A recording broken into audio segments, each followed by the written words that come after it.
Estamos celebrando la Eucaristía del miércoles, en la segunda semana del tiempo de Pascua. Y le estamos pidiendo, suplicando al Señor que nos mire con ojos de compasión, de bondad, de misericordia.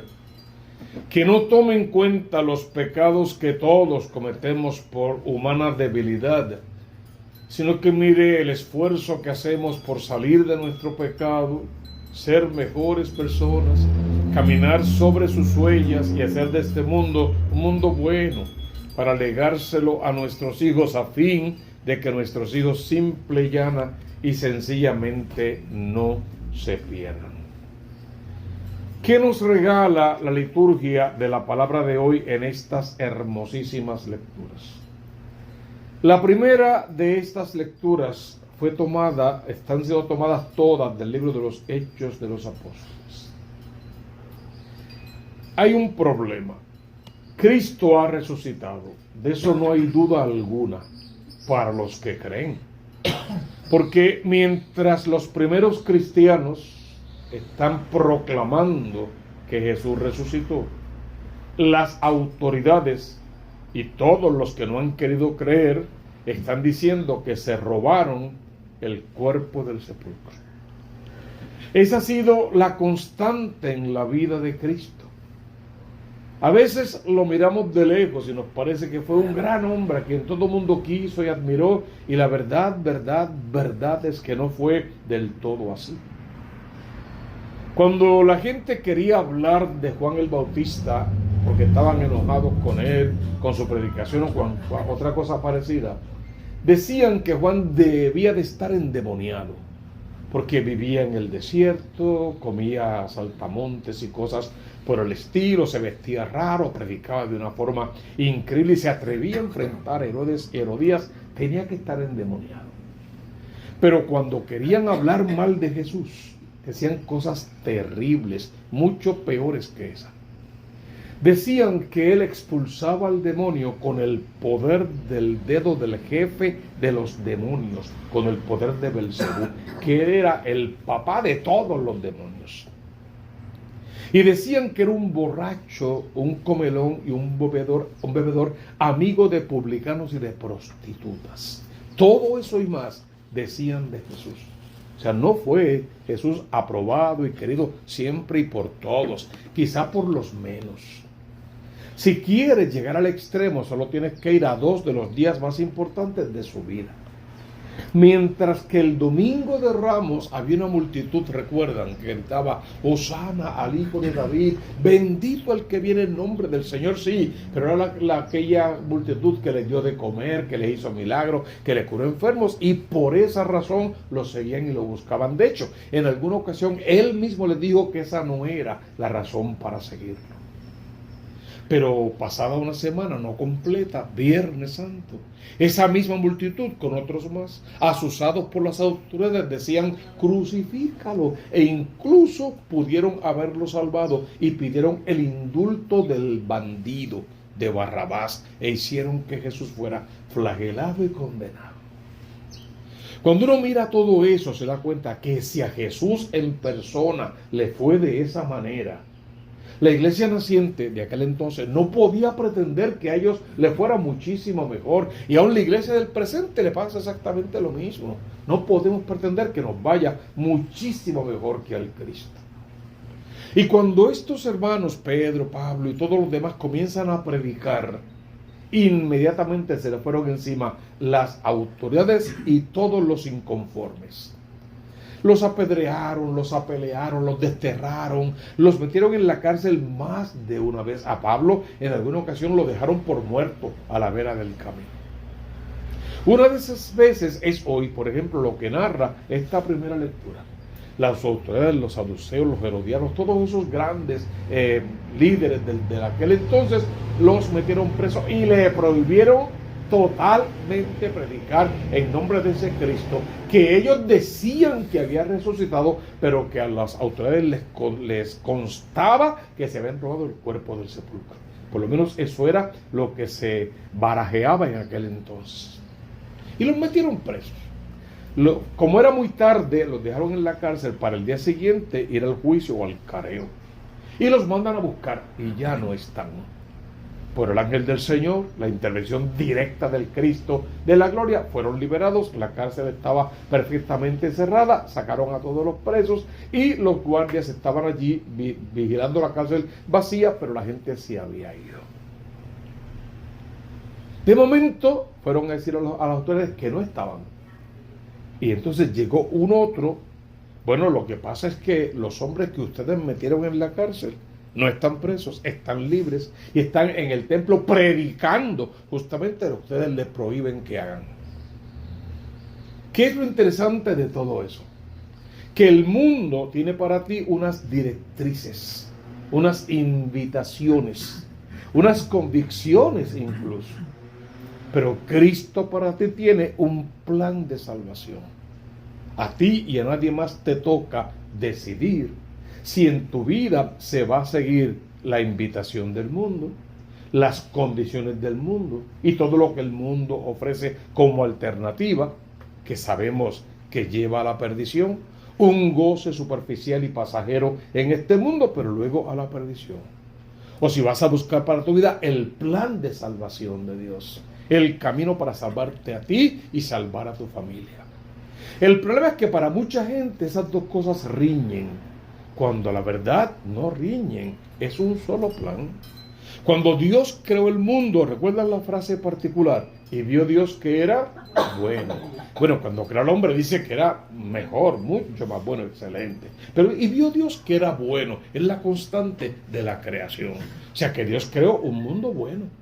Vivimos en un mundo con grandes oportunidades y con muchas bendiciones.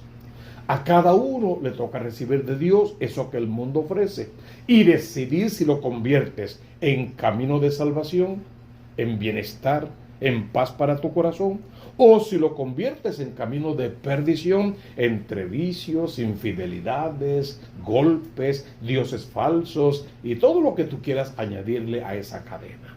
El mundo es bueno, pero fácilmente uno que tenga la mente pervertida pervierte el mundo. Uno que tenga la mente prostituida prostituye al mundo. Alguien que quiera vivir en santidad se santifica y santifica el mundo que lo rodea. Toda decisión te pertenece a ti. ¿Qué tiene que ver todo eso de esta persecución?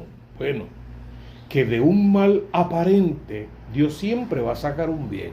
Ahora otra vez, depende de la decisión final que tú tomes. Empezaron a perseguirlos. Ellos no cogieron miedo.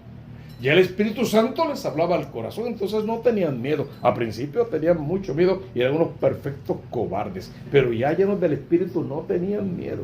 Se quedaban, predicaban, proclamaban. Pero al ver que de verdad comenzaron a matarlos, ¿qué hicieron ellos? Empezaron a irse, a escapar, a huir, no, a llevar el mensaje a todas partes por donde pasaban. Piénsalo de esta manera. Si no los hubiesen perseguido, nunca hubiesen salido de Jerusalén. Se hubieran quedado allí y hubiera sido una iglesia regional, local de Jerusalén. Al perseguirlo tuvieron que ir a todas partes del mundo que se conocía. Primero huyendo, escapando, claro, salvando sus vidas y salvando el evangelio, porque si mueren ellos que eran la fuente del evangelio, ¿quién nos habla del evangelio? Entonces tenían que salvar su vida para con su vida salvar el evangelio. Y donde quiera que iban y por cada camino que pasaban y donde llegaban dejaban el evangelio, formaban iglesias, hacían comunidades. Ahora saca cuenta de tu vida, no pienses en nadie más. ¿Cuáles son o cuál es el peor momento que te ha tocado vivir, que tú has pasado? Como hijo, como esposo, como papá, como hermano, como trabajador. ¿Cuál es tu peor momento en tu vida?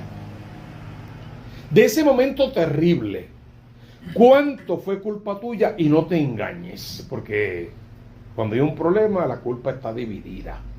¿Cuánto es tu responsabilidad? Y asúmelo con dignidad. Ya lo hiciste mal, ¿qué más da? Asúmelo con dignidad.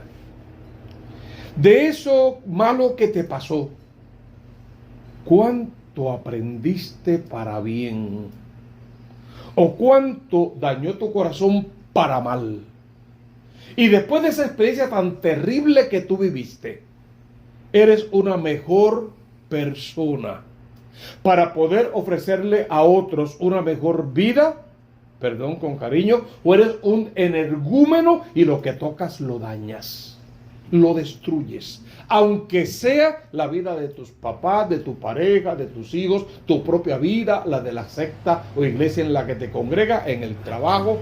Eres una mejor persona y lo que tocas lo haces nuevo, lo haces mejor, lo transformas en algo que valga la pena. O estás amargado, triste, destruido, infeliz, y lo que tocas lo destruyes con tu amargura y con tu infelicidad. Esta gente le pasó lo peor que le puede pasar. Le mataron en su cara al Mesías, y ellos también tienen algo de la culpa y de la reputación mala que eso trajo. En su cara, en su presencia, porque aunque miraban de lejos, estaban por allí viendo todo lo que pasaba y no hicieron nada para defenderlo. Y luego de eso los persiguieron a ellos, a todos los apóstoles, hasta la muerte, menos a Juan, que fue el único que murió de edad, de ancianidad. A los demás, a todos los martirizaron. Fue lo peor que les pasó.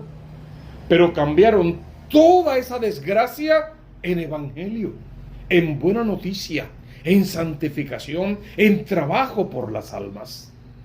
Entonces hoy tienes que cuestionarte: ¿estaré yo preso de mí mismo, de mis complejos, mis miedos, mis inseguridades, mi orgullo, mi soberbia, mi vanidad, de mi hipocresía, mi mentira, de mi vicio, de mi sexualidad quizá desviada o malsana? ¿Seré yo preso de toda la amargura y la tristeza que he acumulado dentro de mí y de todo el pecado que ha arropado mi vida?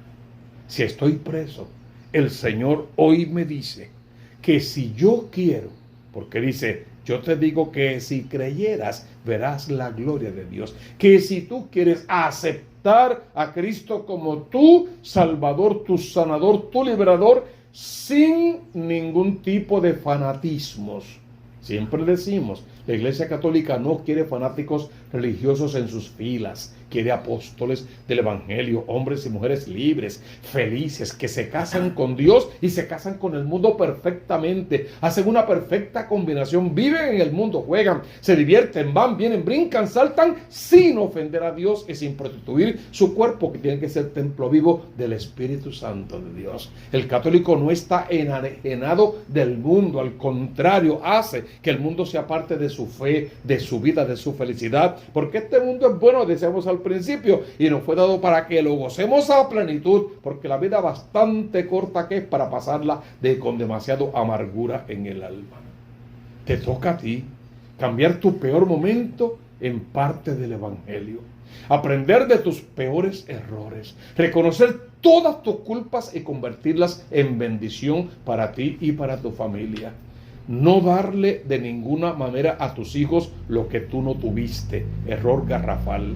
Dale lo que sí tuviste, y de lo que careciste, entonces haz que aprendan a ganarlo con un estilo de vida propio que se parezca al estilo de vida de Jesús, porque al final nuestro cometido en la vida es parecernos al Cristo de la gloria. Las demás lecturas que nos regala el Evangelio de hoy son, la liturgia de hoy, son igualmente hermosas. Este Evangelio tiene cosas particulares que no podemos dejar pasar por alto. Era una comunidad que empezaba a crecer, que empezaba a vivir, que empezaba a hacerse comunidad. Y sin embargo, poco a poco las cosas del mundo fueron entrando dentro de la comunidad. ¿Cómo hacemos para resolver eso?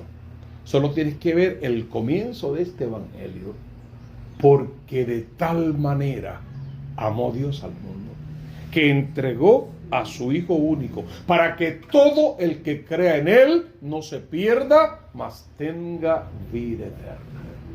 ¿Cuál es el problema? ¿Por qué esto no se consigue? Porque dice más adelante que la luz vino al mundo, pero los hombres prefirieron las tinieblas a la luz. Haz un examen de conciencia con esa frase.